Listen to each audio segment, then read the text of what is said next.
42. Lomax. Despertó en su cama al cabo de un rato. Se había hecho de noche y oyó ruidos en el piso de abajo. Eran pasos o tal vez otra cosa. Lomax sacó su Sig Sauer del calibre 45 de la caja que tenía en el estante superior del armario.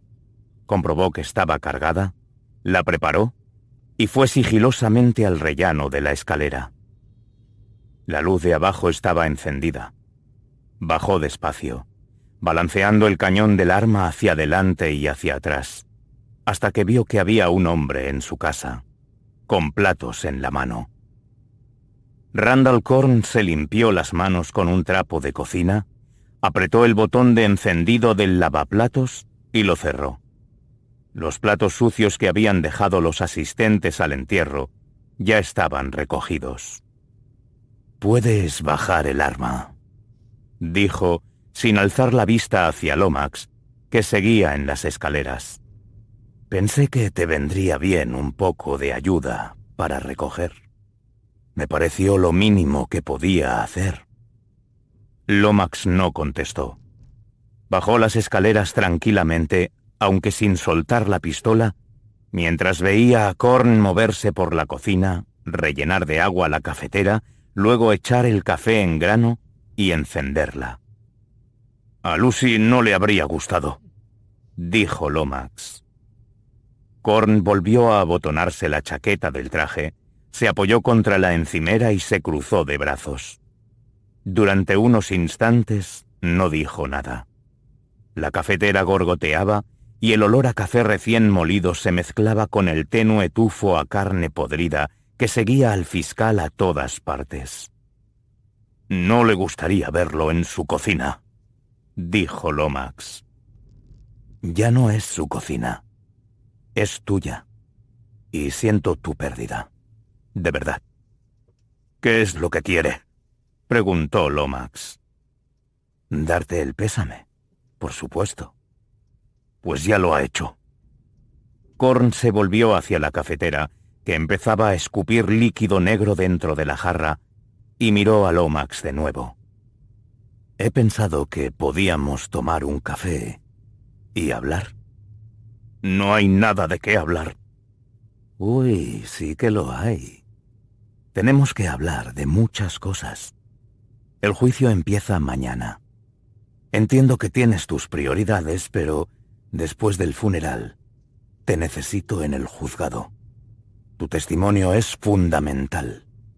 Es tu obligación, y sé que cumplirás con ella. Eres un buen hombre. Siempre lo he dicho». Lomax sabía que Korn no representaba ninguna amenaza a nivel físico, y cualquier miedo que le pudiera tener se había anegado entre el dolor y la ola de rabia provocada por la carta de Lucy. Rabia hacia sí mismo y hacia el hombre que ahora estaba en su cocina, infectando el aire con su suciedad. El viudo dejó el revólver sobre la encimera de mármol, junto a un sobre marrón acolchado que había preparado unas horas antes para enviarlo por la mañana. Korn miró el sobre fugazmente y sus ojos se iluminaron por un segundo. Luego los apartó. Lomax salió de la cocina y fue hacia el salón.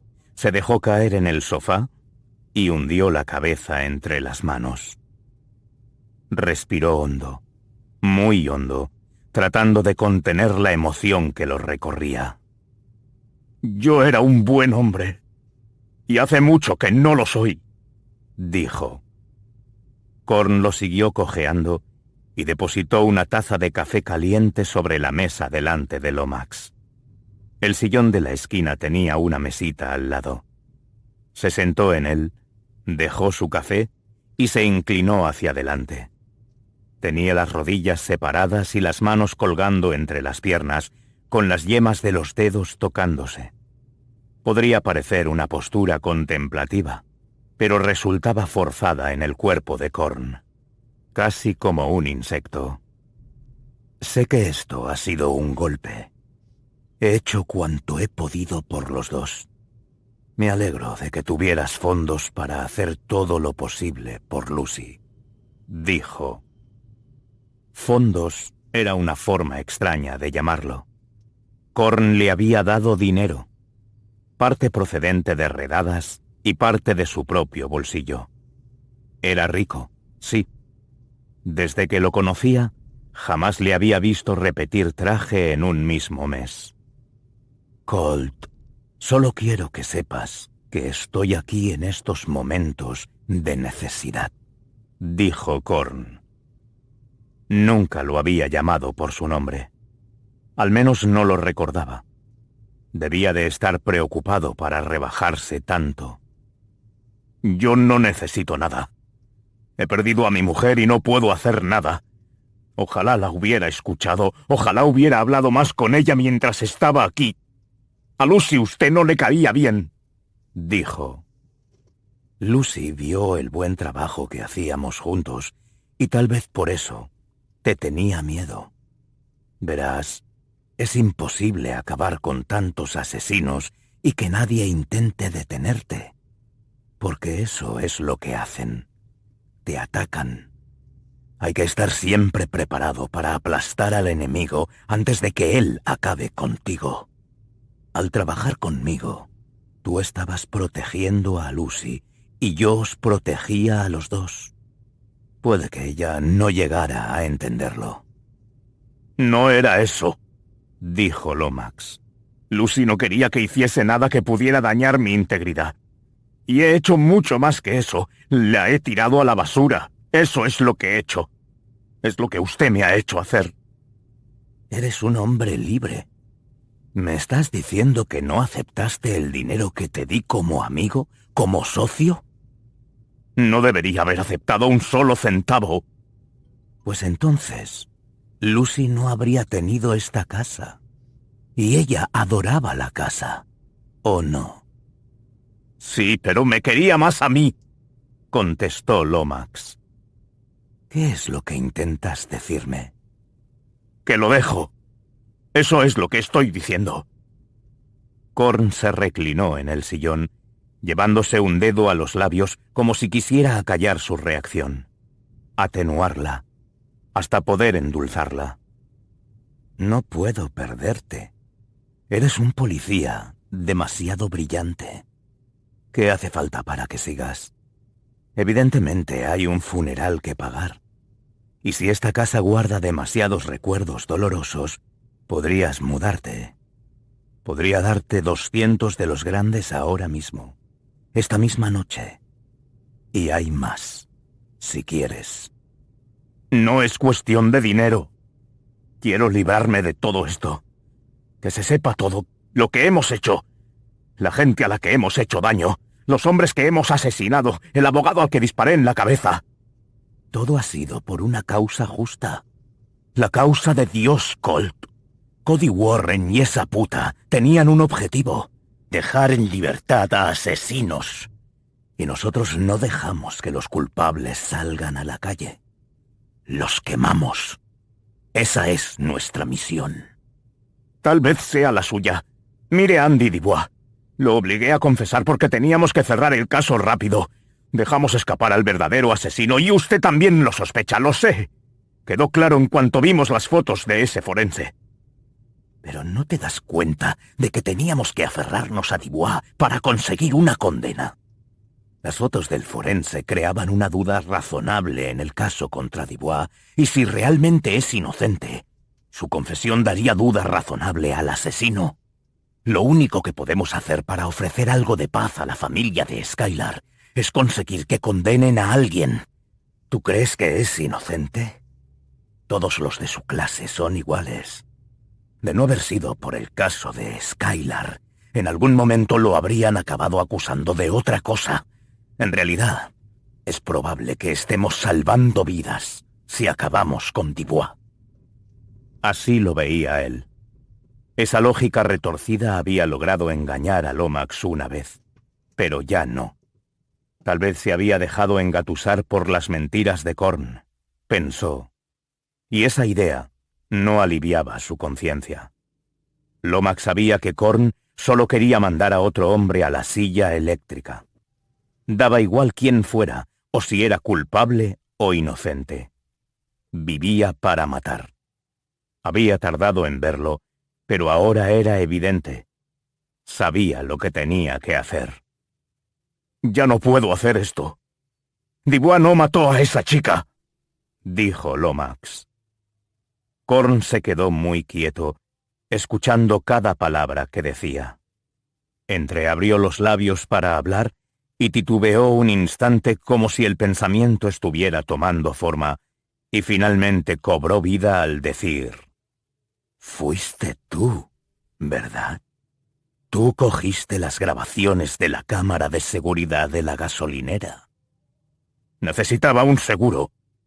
Esos vídeos lo cambian todo. Voy a difundirlos. Hay que parar este juicio y tienen que dejar en libertad a Andy Dubois. El verdadero asesino aparece en esas imágenes». «No voy a perder este juicio. Y tampoco te voy a perder a ti, Colt. Somos amigos. Yo estuve a tu lado cuando Lucy cayó enferma». Lomax se limpió los ojos y dijo: «Cuando le dieron el diagnóstico, simplemente pensé, ¡qué mala suerte! Fue nada más comprar la casa. Teníamos algo de dinero ahorrado y no necesitábamos preocuparnos por nada. Y justo en ese momento, Lucy se pone enferma. Y lo pensé. Pensé que yo la había llevado a enfermar con todo lo que he hecho. Lo que se siembra, se cosecha, ¿sabe?» «No, no lo sé», contestó Corn. Lomax miró fijamente a Corn y dijo: «Pues ya lo sabrá. No se puede mandar a tanta gente a morir y que no le pase factura algún día». «Ahí es donde te equivocas.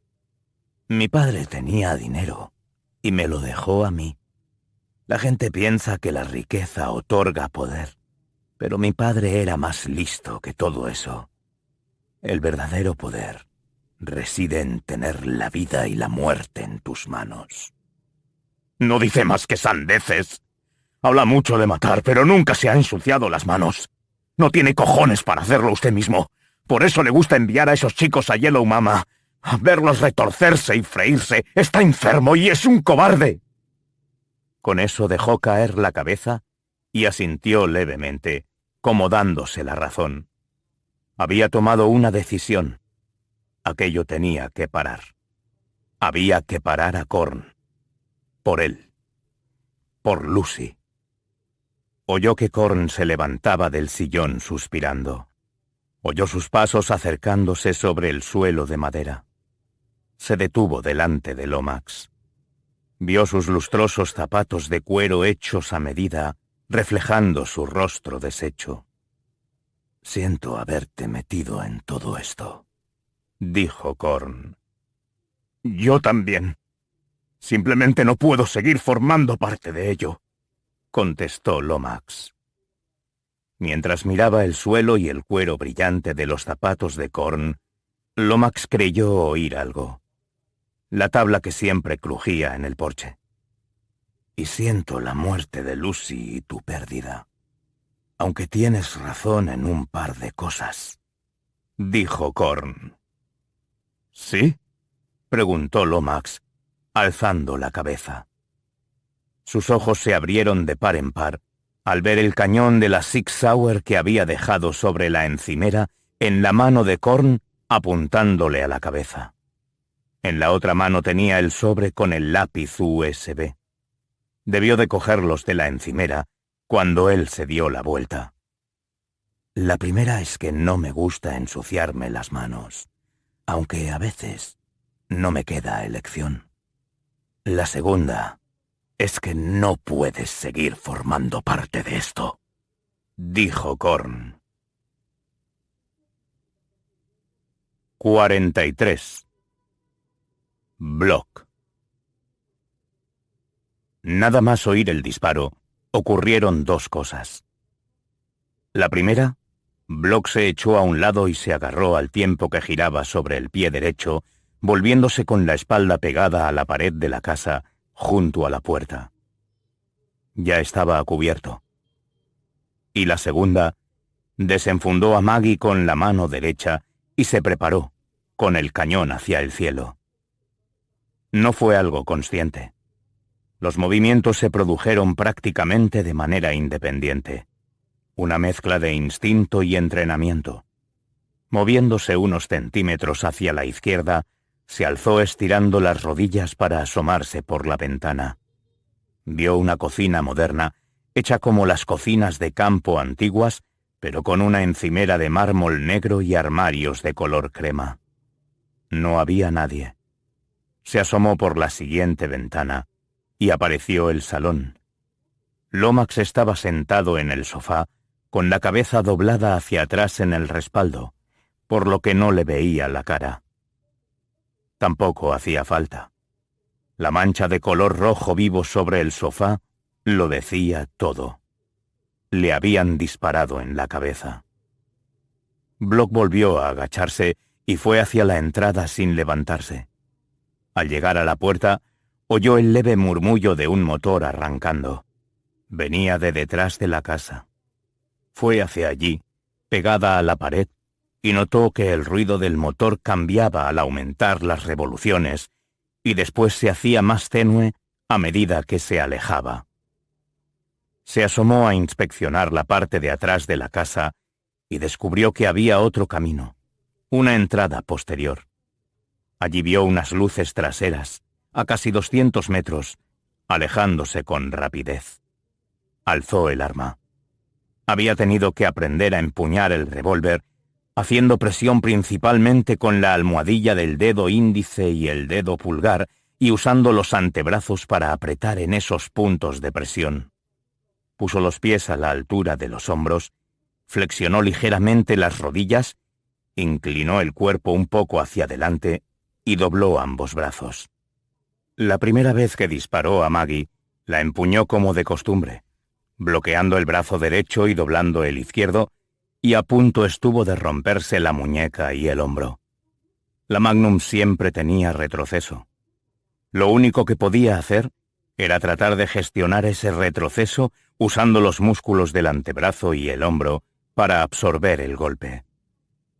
Exhaló y apuntó con su ojo dominante, el derecho. Para ella era fácil dar al coche desde aquella distancia, aunque fuera con un arma que no estaba diseñada para disparar de lejos con precisión. La única incógnita era a qué parte del coche le daría. Desde esa distancia, estaba bastante segura de poder acertarle al motor y lograr que el coche se parara.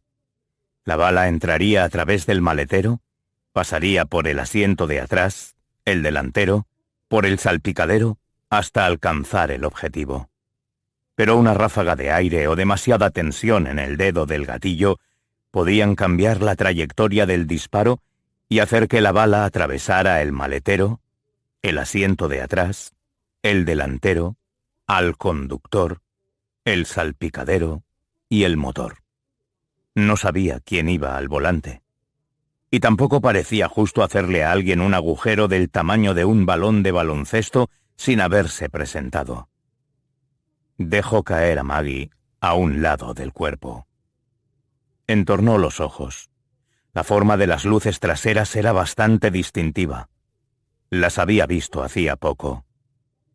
En el Jaguar de Randall Korn. Block maldijo al ver desaparecer el coche entre los árboles y regresó a la casa. Antes de nada sacó unos guantes de látex de bolsillo. Se los puso y limpió la parte de la puerta que había golpeado al llamar. A continuación giró el pomo. Estaba abierta. Si había alguien más en la casa, no sería un recibimiento amistoso.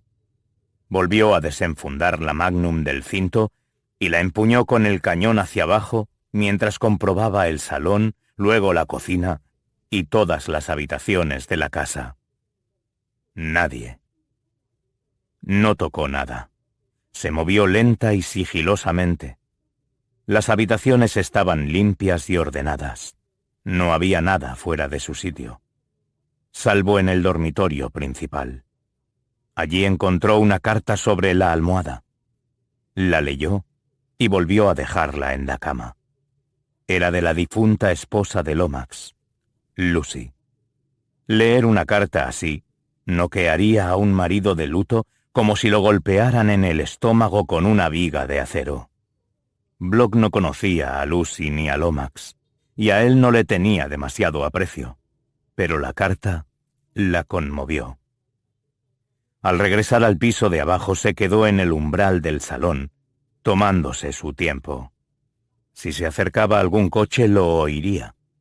Valía la pena arriesgarse. Lomax estaba sentado en el sofá cuando murió. Tenía una pistola junto a la mano derecha, sobre el sofá. La empuñadura estaba a pocos centímetros de sus dedos, como si simplemente hubiera abierto la mano, dejándola caer en el cojín a su lado. Block se inclinó sobre el arma y aspiró de cerca la boca del cañón. Acababan de dispararla. Se enderezó por encima del sheriff. Miró el sofá detrás de él. Había sangre y restos en la pared, pero también en el sofá. De hecho, gran parte de las salpicaduras estaban en la base de su cuello. Tenía una herida de entrada en el centro de la frente.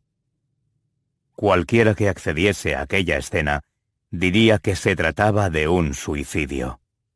Lomax acababa de perder a su esposa y había leído su carta. No era una carta agradable. Un policía ataría cabos y cerraría el caso como un suicidio. Muchos polis acababan comiéndose una bala de su propia arma. Y esta era otra historia de esas. O eso es lo que parecía. Sin embargo, aunque Block no supiera que probablemente había otra persona en la casa cuando dispararon el arma y que esa persona había huido a toda prisa, pensaría que era una escena preparada. La bala entró en el cuerpo por la frente y salió por la base del cuello. La balística intracraneal no es tan complicada. Las balas suelen seguir una trayectoria concreta, a no ser que las desvíe algo muy duro y resistente.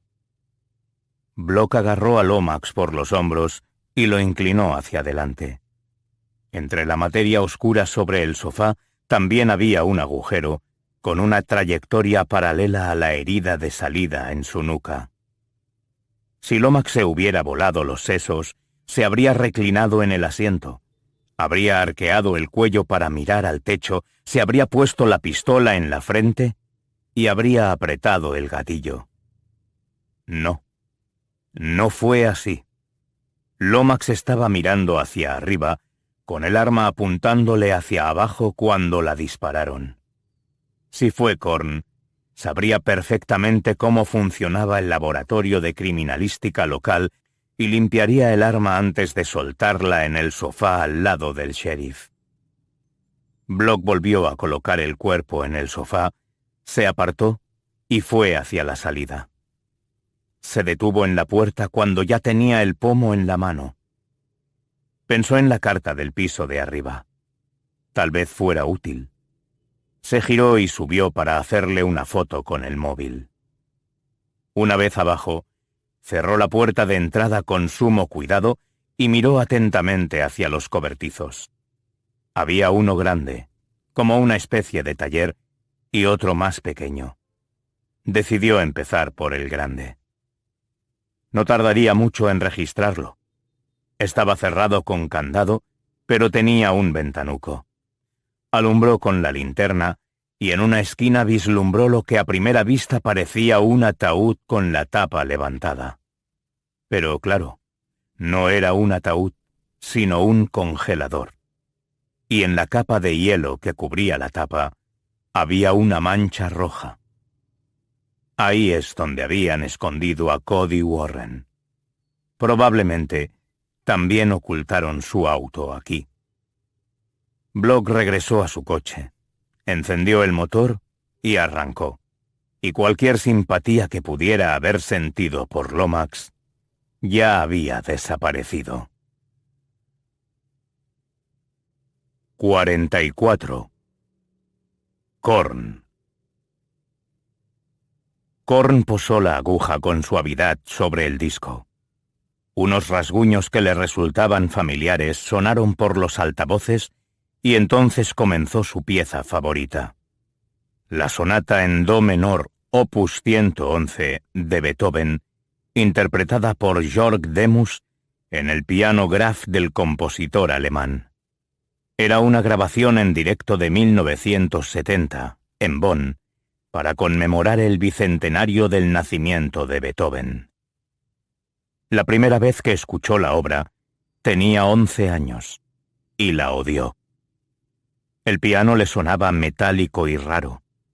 Un año después, cuando supo que Conrad Graf fabricó el piano expresa para Beethoven, empezó a escucharla con más atención. A esas alturas de su vida, Beethoven ya apenas oía, y Graf se esmeró en intensificar el sonido del piano, añadiendo una cuerda de más al registro superior.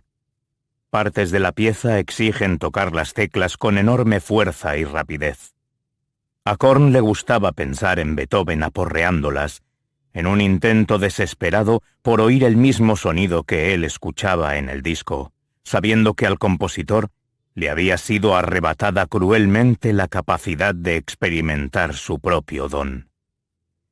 Fue entonces cuando Korn se enamoró de la pieza. La misma música que a otros les generaba alegría, a Korn le evocaba la angustia y el dolor de Beethoven, y se deleitaba con ello. En ese momento se dio cuenta de que era distinto, y no por influencia de su padre. En cierto modo, tuvo suerte al saber quién era desde tan temprano. Nada le producía tanto placer como el dolor. No tenía televisor. De vez en cuando escuchaba la radio del coche, pero tampoco mucho. A veces tenía la sensación de haber nacido en la época equivocada. Leía sus libros, escuchaba a Beethoven, Mahler, Wagner, y con eso prácticamente le bastaba. Subió a su dormitorio. La oscura habitación solo tenía una lámpara que apenas iluminaba. Se quitó la chaqueta del traje y la guardó con sumo cuidado en el armario. Después la corbata. Depositó su camisa en el cesto de la ropa sucia junto con sus calcetines. Se quitó los zapatos y estuvo 5 minutos sacándoles brillo con un cepillo y un trapo. Luego los dejó en su lugar dentro de su enorme armario. Se sentó en la cama y empezó a respirar hondo. A continuación se tumbó sobre las sábanas con las piernas colgando del borde mientras se iba preparando. Se desabrochó los pantalones, se los bajó hasta lo alto de los muslos y paró. Se incorporó y, con delicadeza, siguió bajándose los pantalones hasta abajo y sacó los pies. El olor lo golpeó al instante.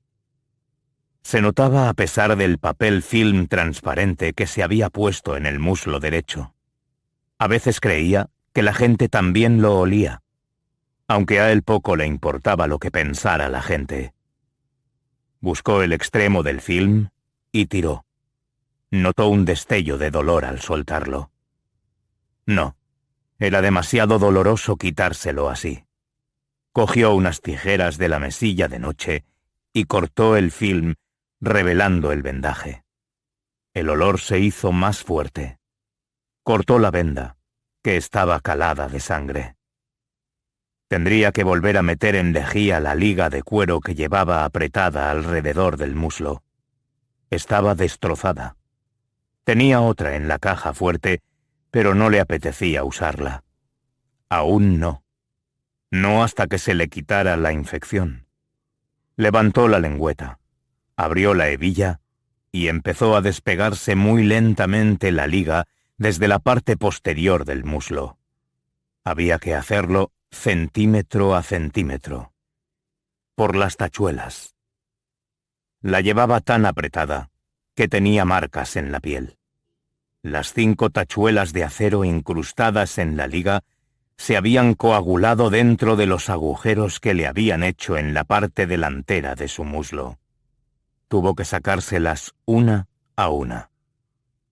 Los 5 agujeros de las tachuelas estaban al rojo vivo y claramente infectados. Si el olor casi le daba arcadas, el aspecto tampoco era mucho mejor. Sacó el yodo del armarito que tenía junto a la cama y se lo aplicó en las heridas, mordiéndose el labio y ahogando un grito con cada toque que se daba con el algodoncillo. Una vez hubo acabado, se duchó, echándose más desinfectante en la pierna, y se tomó los antibióticos del día. Ya no sabía si le hacían efecto. Llevaba tanto tiempo tomándolos que quizás se había hecho inmune a ellos. Tal vez necesitaba aumentar la dosis o cambiar otra vez de medicamento. Korn vivía solo. Siempre lo había hecho, desde que dejó el ático de su padre en el Upper West Side. El dolor era el único compañero que necesitaba. Y le iba muy bien. Lo estimulaba con ese pequeño impulso eléctrico cada pocos minutos, recordándole que seguía vivo. Pensó en lo ocurrido aquella noche. Cuando iba camino de casa de Lomax, no esperaba tener que matarlo. Alguna vez tuvo sus dudas con él. Fue fácil de corromper. Dinero. Así de sencillo. Algo que él siempre había tenido a raudales y que a tanta gente le faltaba. Empezó con algo insignificante y, claro, Korn siguió envenenando sus oídos, recordándole la importancia de su misión. La justicia y la venganza para todas aquellas personas afectadas o asesinadas por el mal en este mundo. Al principio, Lomax se lo tragó. Estaba convencido de que formaban parte de una misión para inclinar el sistema a su favor. Ese sistema que favorece a los violadores y los asesinos, ofreciéndoles un abogado y presuponiendo su inocencia. Todos son culpables. Korn lo sabía, y no le costó mucho convencer a Lomax. Nunca le cayó bien a esa maldita esposa suya, eso era cierto. Y aún así, logró desgastar a Lomax, dándole cometidos cada vez más serios para garantizar las condenas. De quedarse con dinero del narcotráfico o extraviar pruebas claves para la defensa, pronto pasó a ignorar a testigos que podían probar la inocencia de un acusado, incluso silenciarlos. El sheriff no tardó en sentirse en deuda con él. Lo había infectado con su corrupción y no había yodo ni penicilina capaces de limpiar esa herida. Cuando recordó el momento de matar a Lomax, lo sorprendió no haber sentido ninguna emoción al dispararle en la cabeza. Y entonces pensó en su padre, Nicholas. Capital e Inversiones Korn abrió en los 60 y para los años 80 su padre tenía una fortuna obscena. Era astuto y sabía cómo moverse en el mercado, pero el secreto de su éxito radicaba en su vena despiadada. Estaba dispuesto a hacer lo que no harían ni los peores lobos de Wall Street. Es imposible hacerse multimillonario sin dañar a la gente. En el mundo de las finanzas, no. Y Nicholas tenía muchos enemigos. Korn recordaba un día de Navidad en el despacho de su padre, en que se bebió su whisky escocés con él a los 16 años. Estaba especialmente de buen humor aquel día. Él odiaba la Navidad y no permitía que se decorara la casa. Las Navidades nunca habían sido un momento feliz en aquella casa, no desde la muerte de su madre, cuando Korn tenía 10 años. Así que aquel día fue especial. Korn aún recordaba la sensación abrasadora que el whisky le dejó en la garganta, el olor del puro de su padre cuando lo sentó a explicarle el motivo de su buen humor. No tenía que ver con la Navidad. El mayor rival de su padre se había declarado en quiebra un mes antes. El tipo lo cabreó, y Korn padre jamás lo olvidó. Al cabo de un tiempo, se le presentó la oportunidad de comprar una empresa en la que su rival había invertido gran parte de su capital, una buena empresa de venta al por menor que había prosperado con la bonanza de principios de los 80. Korn padre compró a sus proveedores uno tras otro, y luego cortó la cadena de venta al por menor. Las acciones se desplomaron y Korn adquirió la empresa con la promesa de reflotarla. Al día siguiente, cerró el negocio. Le costó cerca de $100 millones hacerlo, pero podía permitírselo perfectamente. Aquello destrozó a su rival. El resto de sus inversiones dejaron de ser tan atractivas, y los demás inversores vieron que Korn le había puesto una cruz. «¿Y dónde está ahora?», preguntó Randall. «¿Planeando la venganza?». «Lo dudo», contestó su padre. «La semana pasada perdió su casa. Ese mismo día le dejó su mujer y se llevó a sus hijos con ella. Esta mañana me he enterado de que se ha tirado de lo alto de su antiguo edificio, el que compré la semana pasada. Ahora no es más que una mancha en la acera. Hijo». Randall no supo qué decir, pero en ese momento sintió algo. Una chispa en el estómago. Excitación. «Verás, hijo, cualquier hijo de puta estúpido puede apretar un gatillo. Si quieres matar a tu enemigo, tienes que usar la cabeza, la astucia. No hay nada como la sensación de destruir por completo a alguien, ver cómo se desintegra, ver cómo va perdiendo poco a poco su dinero, su dignidad, su humanidad. Eso es poder, hijo mío. Eso es poder de verdad. Por eso quiero que trabajes para mí. Algún día podrías quedarte con el negocio, dirigirlo en mi lugar. Lo llevas dentro, ¿sabes? Hay un asesino en ese corazoncito tuyo». Randall recordaba la conversación perfectamente. Brindó con su padre y se quedó observando cómo se reía del suicidio de su rival el día de Navidad. Pero eso no era lo que traía buenos recuerdos de aquel día. No era la inusual cercanía con su padre. Nunca estuvieron unidos. No, era otra cosa. Korn comprendió entonces lo que quería hacer el resto de su vida. No le interesaba el dinero, y las finanzas lo aburrían. No quería tener que responder ante otros accionistas o inversores, y menos aún tener que lidiar con clientes. No. Él quería poder. Así de claro. El poder que vio en los ojos de su padre aquella noche. El poder sobre la vida y la muerte. Tardó tiempo en asimilar ese deseo, pero lo sentía como algo natural. Cuando fue a la Facultad de Derecho, dejó de luchar contra él. En ese momento supo que sería abogado de la acusación y luego fiscal. Pero para eso tendría que mudarse, porque en Nueva York no había pena de muerte. Encontraría un condado pequeño, iría subiendo hasta convertirse en fiscal del distrito y ahí ya tendría ese poder. Ese era el motor de su vida. Ese chute químico, emocional, hasta sexual, que le daba ver a un hombre temblando en la silla eléctrica. Saber que él lo había puesto allí. Que lo había atado allí, que tenía el poder y las aptitudes para hacerlo otra vez. Y otra. Y otra. Korn abrió su ordenador portátil, insertó el lápiz USB y vio las grabaciones. Volvió a cerrarlo y sintió un escalofrío de emoción. Dubois era inocente. La idea de que lo condenaran y ver su ejecución se hizo mucho más placentera. Si los vídeos en aquel USB llegaban a otras manos, sería su fin y Dubois saldría en libertad. No podía permitir que eso ocurriera. Así que pensó en bajar al piso de abajo, coger un martillo de la caja de herramientas y hacerlo añicos. Sin embargo, sabía que sería más astuto guardarlo. Ahora sabía quién mató a Skylar Edwards, y eso le daba poder para presionar.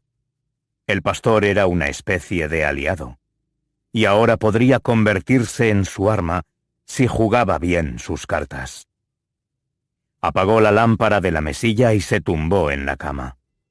No había cenado y tampoco tenía hambre. Quería dormir. El juicio de Dubois comenzaba por la mañana. Cuando empezaba a caer dormido, sonó su teléfono. Contestó. «Tom, es tarde». «¿Qué pasa?», preguntó. Era su ayudante, Winefield. Tal vez llamaba para darle la noticia del suicidio de Lomax. «He estado vigilando a Flynn como me pidió. Y bueno, ha pasado algo». «¿Qué?». «Lo he seguido hasta el asador de la carretera, de lejos, y he visto algo tremendo. Un jurado entró y se sentó con él. Han estado hablando». «¿Un jurado del caso Dubois?», preguntó Korn, incorporándose. «Y tanto. Sandy Boyet. La he seguido hasta su apartamento después de la reunión para asegurarme de que era ella».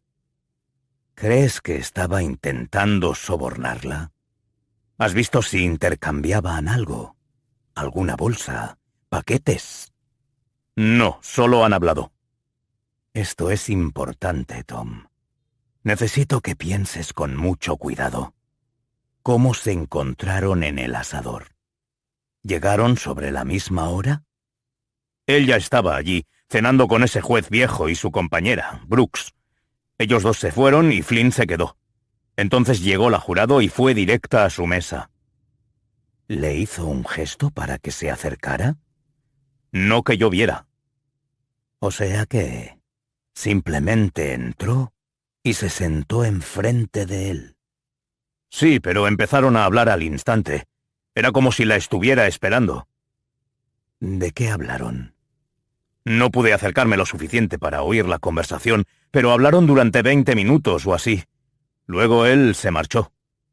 «Con eso no basta», dijo Korn. «Por ahora solo tenemos que Flynn ha estado hablando con un jurado en un restaurante, en público. Algo que no debería hacer, claro, pero no basta para acusarlo de coaccionar al jurado. Necesitamos más, mucho más». «¿Se lo va a decir al juez? Podría hacer que a ella la expulsaran del jurado y que el colegio de abogados reprendiera a Flynn». «No, eso es poco. Podría mandar a la cárcel a Flynn durante mucho tiempo y al jurado también. Pero necesitamos pruebas de que ha habido un intercambio de dinero. Al menos les has sacado alguna foto juntos». «Sí. Si es un soborno y tiene toda la pinta, puedo conseguir una orden judicial para vigilar las cuentas bancarias de ella». Korn dijo. «Flynn es demasiado listo para hacer eso. Será en efectivo. Nada que se pueda rastrear. Si tuviéramos el dinero en efectivo, podría ser suficiente, porque Sandy no podría explicar cómo lo consiguió. Sí, puede que con eso baste. Tú sigue encima de Flynn. Vigílalo. Tendrá que hacerle llegar el dinero». Hizo una pausa. Pasado medio minuto, Tom dijo: «¿Sigue ahí?» «Sigo aquí. Estoy pensando. Hace falta que 2 jurados voten no culpable para que Flynn consiga que lo declaren juicio nulo. Vamos a esperar un poco. Si solo tiene a un jurado, el juicio no corre peligro inmediato. Pero no sabemos con seguridad cuándo la va a sobornar. Puede que espere a tener el veredicto, incluso unos meses, y luego le pague. Esa sería la manera inteligente de hacerlo». «¿Pero ella estaría dispuesta a esperar tanto? ¿Puede fiarse de él?» «Es lo más seguro para los dos. Y supongo que si al final no le paga, ella siempre puede ir a la policía y denunciarlo. Recuerdo su perfil. Tiene mucho menos que perder que Flynn». «Entonces, ¿qué hacemos?» «Tú sigue con Flynn. El resto, déjamelo a mí. Dentro de 48 horas, Flynn volverá a la cárcel del condado y ya no saldrá más. Hay mucha mala gente ahí dentro. Los reclusos se apuñalan entre ellos constantemente. 45. El pastor. El pastor tamborileaba con su anillo sobre el volante mientras veía salir al profesor Gruber con Francis Edwards de la casa de este. Gruber abrió su coche, que estaba aparcado delante de la casa, se subieron y arrancaron. Iban a reunirse con gente de ideología afín. Concretamente, con Brian Denbigh. El pastor no se solía mezclar con personas como Denbigh, pero tenían su utilidad. En realidad eran hombres simples, con la mente débil y un miedo extraordinario. Siguiendo la sugerencia del pastor, Brian había organizado una manifestación a las puertas de los juzgados el día anterior. Aparte de ser sumamente influenciable, Brian era amigo de Gary Stroud, un joven igual de básico que él, que salía con Skylar Edwards. El miedo al cambio, y especialmente a la comunidad negra y a los inmigrantes, habían conducido a Brian a desarrollar un interés insano por las armas de fuego. El racismo armaba mejor a los americanos de lo que jamás hubiera soñado la Asociación Nacional del Rifle. El pastor, sin embargo, no tenía miedo a nada. A veces se reía para sus adentros cuando pensaba en gente como Brian, que era incapaz de salir a comprar un donut sin una pistola o un rifle colgado del hombro. Eran hombrecillos, simples, seres a los que podía hacer apretar un gatillo inyectándoles odio y miedo. Sin embargo, Francis no estaba resultando tan fácil de moldear como el pastor esperaba. Esa misma mañana habían hablado. Lo llamó Francis, preso del pánico. «Llevo toda la mañana vomitando», le dijo. «¿Por algo que has comido?», preguntó el pastor. «Sabe perfectamente que no. No puedo parar de pensar en ello. Usted mató a ese abogado y llevamos el cuerpo de esa mujer hasta el coche, y a ella también la mató». El pastor lo interrumpió. «¿Quieres decir a ese abogado corrupto y su empleada que trabajaban gratis para el hombre que asesinó a tu hija?». Francis se quedó callado, y el pastor esperó mientras recuperaba el aliento. «Eso no significa que ahora tenga que...». «Sí, es que no has aprendido nada estos últimos meses. Esto es una guerra, Francis. Tienes que elegir bando. No se trata de mantener la ley y el orden cuando el sistema está en contra nuestra. Tenemos que luchar contra todo, plantarle cara. Tu hija fue una víctima de ello, y si eso no te impulsa a luchar, no sé qué puede hacerlo. De todos modos, no te queda otra. En el momento en que me viste matar a ese abogado y cogiste a Betty Maguire por los pies para meterla en el coche, en ese momento, te uniste a nosotros. Te has convertido en un soldado. Si es lo correcto, no es un crimen. Estamos construyendo algo mejor». El pastor estuvo una hora hablándole, calmándolo, pero también dejándole bien claro que ahora era cómplice suyo. Si acudía a las autoridades, iría a la cárcel, y entonces, ¿quién cuidaría de Esther mientras él estaba entre rejas? Una vez acabada la conversación, dudaba que Francis hablara con nadie de lo ocurrido aquella noche. Sin embargo, también sabía que, a no ser que lo presionaran mucho, Francis sería incapaz de cumplir con su objetivo principal. Solo quedaban 2 días para el castigo. Por eso estaba delante de su casa. Sabía que la única persona capaz de hacerlo despertar, de hacerle entender su destino, era su esposa Esther. El pastor se quedó observando la casa de Francis desde el coche. Se veía una luz encendida por la ventana del salón. Esperaría un par de minutos más antes de entrar. No quería que pareciese que quería sacar a Francis de casa para hablar con ella en privado. Eso haría sospechar a Esther. Y no se llevaba demasiado bien con su mujer. Sabía que intuía algo oscuro en él. Hay gente que tiene ese don. Cogió su bandolera, se bajó del coche y se la echó al hombro, mientras iba hacia la casa. El timbre hizo sonar un carrillón en el interior y vio que las cortinas del salón se movían ligeramente. La puerta de entrada se abrió apenas unos centímetros y Esther se asomó. Llevaba una bata de felpa rosa y pantuflas a juego. «No está aquí», dijo. «Ah, creía que debía pasar a buscarlo», dijo el pastor. «Ha venido su amigo». El pastor se dio con la palma de la mano en la frente, sonrió y dijo: «He tenido un día de locos. Siento haberla molestado. ¿Cómo está?» «El juicio contra el asesino de mi hija empieza mañana. ¿Cómo quiere que esté?» El pastor borró la sonrisa de amabilidad, recompuso sus rasgos en una expresión adusta y dijo: «Ya, no puedo imaginar lo que estarán viviendo ahora mismo. Esta tarde he hablado con el fiscal sobre el juicio». Esto último hizo recular a Esther, que lo miró de arriba abajo. Teniendo en cuenta su trabajo, ella sabía que probablemente mantendría una estrecha relación con el fiscal. Era evidente, pero aún así, parecía como si nunca lo hubiera pensado. «Si quiere, puedo ponerla al corriente. A veces los juicios no intimidan tanto cuando uno conoce el proceso y lo que sucede en el día a día. Puedo unirme a Francis dentro de un rato, no me importa», dijo. Esther abrió la puerta un poco más, pero no dijo nada.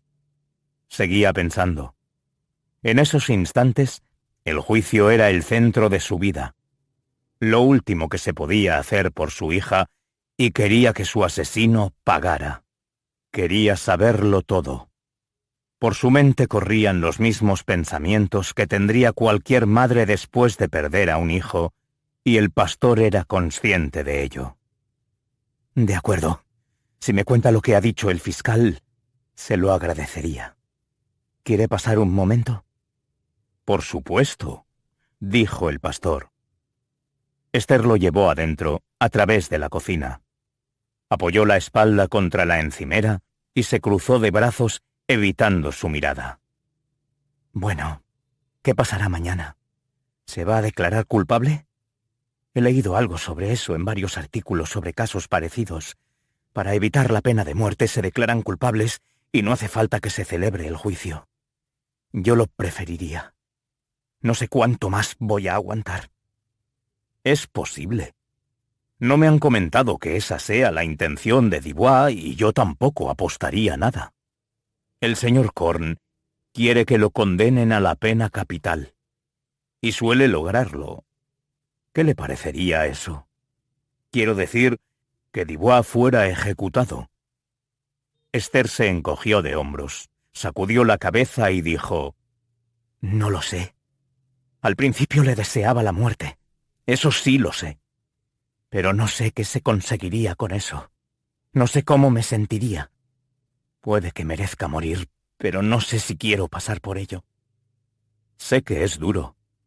El juicio avanzará bastante rápido. El señor Korn es de esos abogados a los que le gusta finiquitar las cosas deprisa. Por las familias, claro. Algunos abogados hacen que estos juicios duren semanas. Él lo agilizará mucho más. No es un caso complicado». «Me alegro». Cogiendo el respaldo de una silla de la mesa de la cocina, el pastor dijo: «¿Le importa?» Ella sacudió la cabeza, de modo que separó la silla y tomó asiento. «Hace tiempo que quiero hablar con usted, Esther. Sé que no está de acuerdo con algunas de mis ideas, pero le aseguro que no es mi intención ofenderla. He visto demasiado sufrimiento en este condado. Hace falta que gente como Francis se levante para dejar claro que no vamos a tolerar esta clase de violencia». La expresión de Esther cambió. Sacudió la cabeza y miró por toda la cocina hasta que encontró un paquete de Camel detrás del azucarero. Cogió una cerilla del paquete junto a los fuegos, se encendió un cigarro y soltó una nube de humo hacia el techo sin decir nada. «Francis es un buen hombre. Diablos, usted también es buena. Lo he visto tantas veces. Gente blanca que no se protege de personas que les pueden hacer daño. Esther soltó una risa burlona que se convirtió en tos y se cubrió la boca mientras se aclaraba la garganta. Entonces dijo: ¿Quiere decir que la gente negra es una amenaza? A mí no me venga con sus sandeces. Francis está sufriendo mucho. No está bien, y no quiero que ni usted ni sus amigos le llenen la cabeza de odio. ¿Es que no ha sufrido bastante? Sí, los dos han sufrido. Espere un momento. ¿Por eso está aquí? Ha venido a hablar conmigo, para usar el juicio por el asesinato de mi hija como excusa para convencerme de sus ideas. Esto no va con usted. Necesitamos a Francis, esa es la verdad. Los hombres como él son importantes para nosotros, pero ahora que lo dice, sí, he venido para hablar con usted. Necesitamos que ayude a Francis a entender que tiene que ponerse de nuestro lado y formar parte de esta causa. Pues no sé por qué se molesta.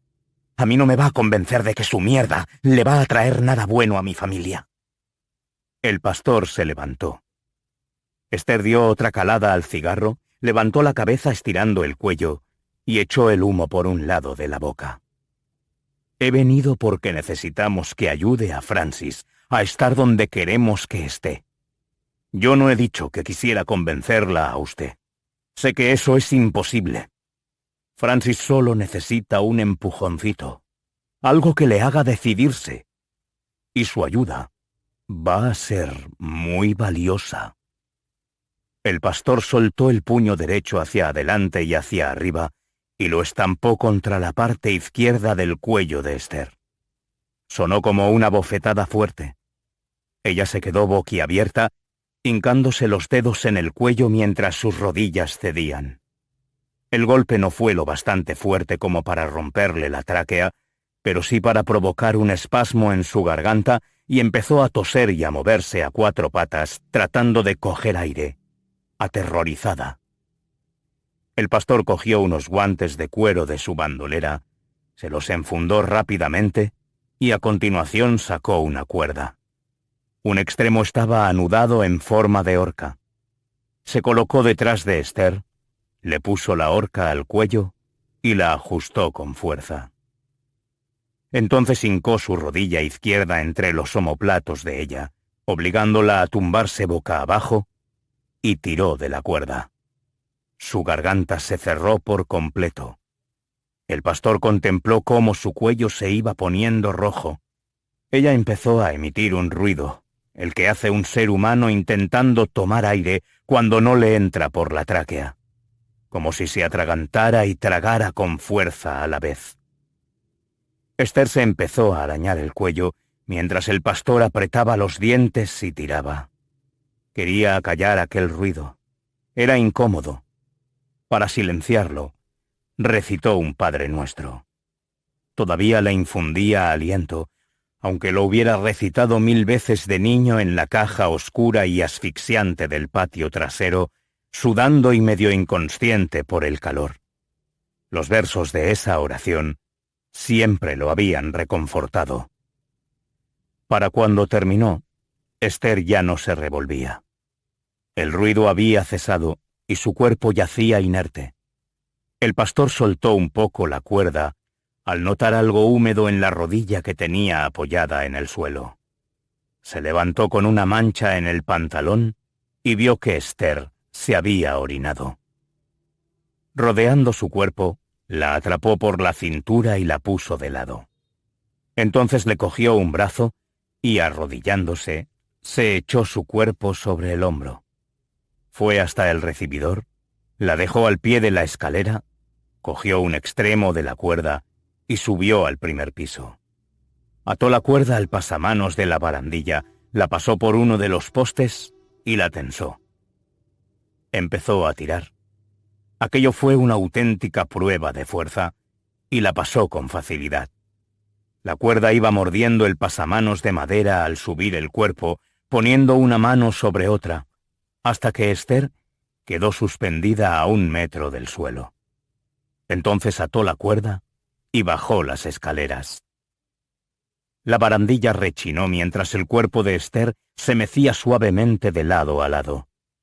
Tenía el cuello muy hinchado y la cara y los ojos llenos de sangre.